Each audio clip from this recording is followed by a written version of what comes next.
I became a teacher 40 years ago, and when people hear that I'm still in the classroom, they think that I bring a considerable amount of experience to the work I do.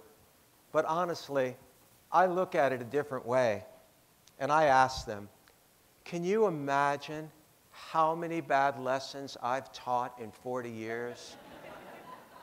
Now, don't get me wrong, I value my bad lessons. They've helped me learn a good deal about teaching and about the nature of children. And one of the things that I've noticed when I teach poorly is that the children in my classes behave in three distinct ways.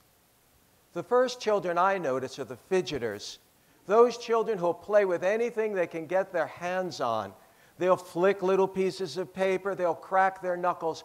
I saw one boy try to stand his pencil on an eraser at least 12 times. Now, as a teacher, I value that. That's perseverance.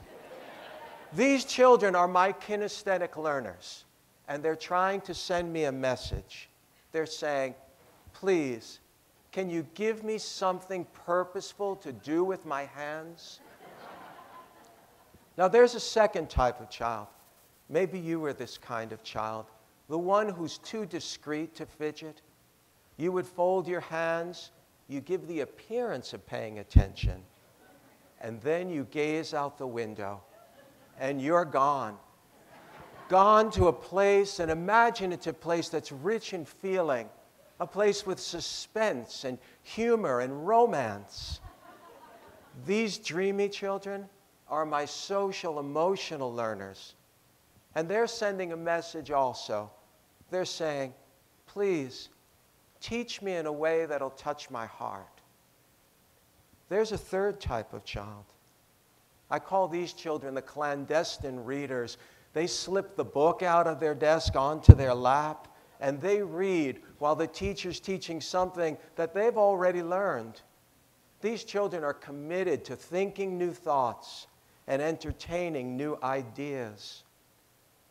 These three ways that children behave when I'm not teaching well, they represent the three essential needs of children: to be engaged actively, emotionally, and thoughtfully in every lesson. Today, in our standards-driven education, we are not engaging our children in a multidimensional way. Our approach to teaching is decidedly one-sided, and it's based on imparting information. And as a goal in education, imparting information is flawed for many reasons. But one is that much that we teach our children will be outdated by the time they're adults. I learned this early on. When I was in school as a boy, we were given a newspaper, the Weekly Reader. And I remember one issue on the front page, there was a picture of a man dressed all in a white suit. He looked like an astronaut. He had on a large white hood and a clear visor. He was a fireman. And the title of the article said, "Miracle Fiber." He was dressed entirely in asbestos. Asbestos was our miracle fiber 50 years ago. We were so keen on that friable carcinogen that we put it in our floor tiles, our ceiling tiles, our house shingles, and then we spent millions of dollars taking it out of our buildings. I ask myself, what's our asbestos today? What's our Pluto? What's our Soviet Union? What are the things that we're teaching our children that won't serve them when they're adults? And how do we prepare children for a world we can't envision?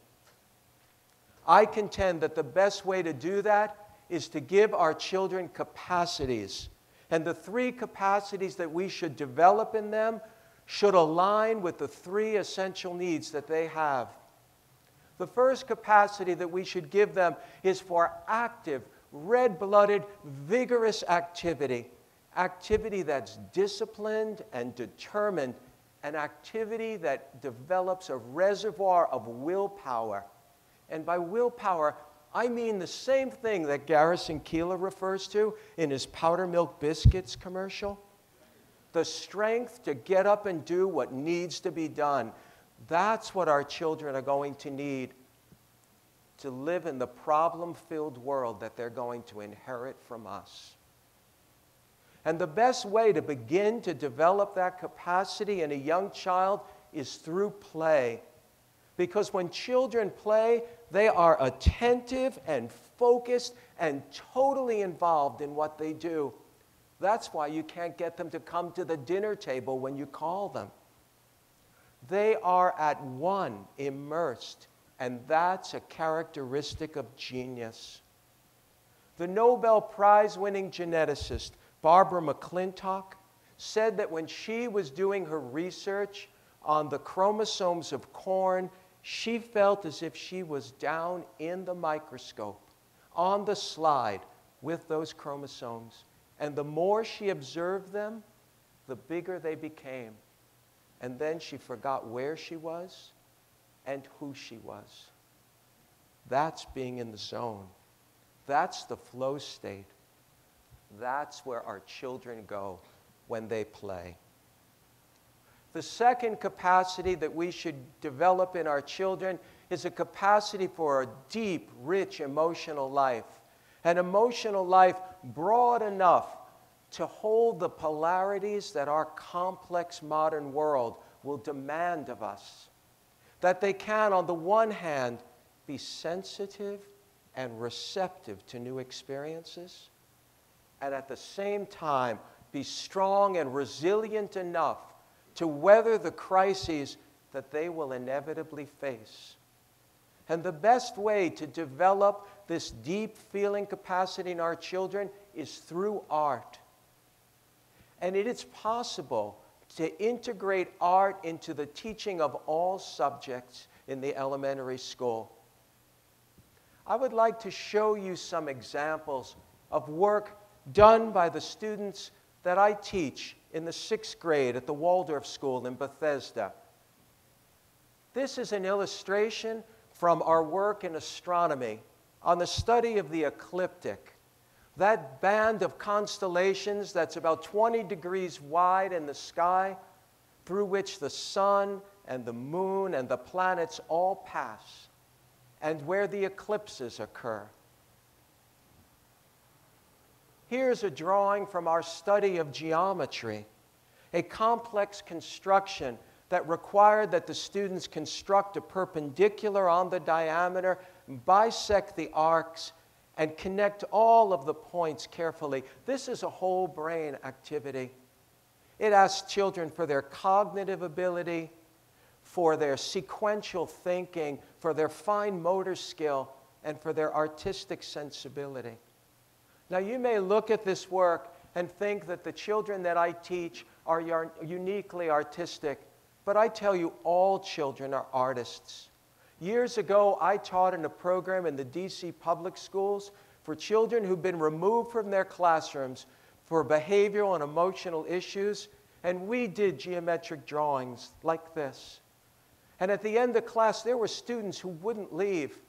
I went up to one boy once, and I said to him to move him along to his next period, and he looked at me and he said, "You know, you give me an ordinary lead pencil, I can't do much.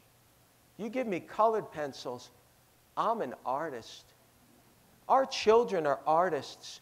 We should be teaching them through art and through play, because if we do that, we'll develop the third capacity that they're going to need for their lives, a capacity for a lively, curious, dynamic thinking, a playful thinking that will play with ideas and with problems, an imaginative, original, out-of-the-box thinking that will help our children ask the questions that our world is still waiting to have asked. With No Child Left Behind and Race to the Top, we have asked our children to use only half of their human intelligence, just the left side of their brain. And 50% is a failing grade by any standard. Our children deserve more, much more. They're waiting for our schools to change. Thank you.